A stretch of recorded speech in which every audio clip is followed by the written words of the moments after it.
Hi guys, welcome back to our YouTube channel. So in this video tutorial, I'm going to show you two ways on how to hide Instagram posts from someone. Okay, so the first thing that you will need to do is to open your Instagram application and then click on your profile picture at the bottom right corner of your screen.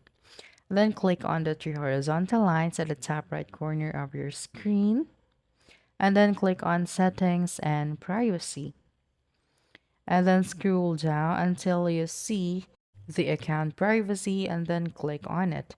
Now toggle the switch on. Okay, and then click on OK. So if you toggle the switch on, okay, your followers can only see your posts and the people that wanted to stalk you, but they're not your followers.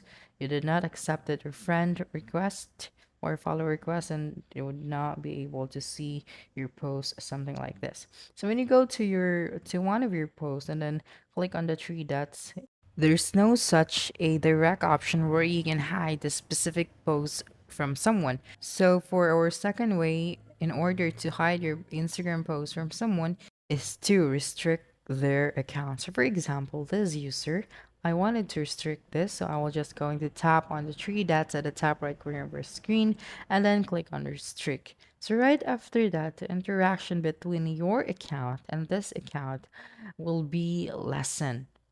Okay, so a lot of things will be changed. Like for example, a specific post of yours will not appear to his feed. So it's something like blocking, but it's not because they can still see your post, your profile, but the interaction will be lessened. Okay, so that's it. Don't forget to subscribe to our YouTube channel for more video tutorials in the future. Bye.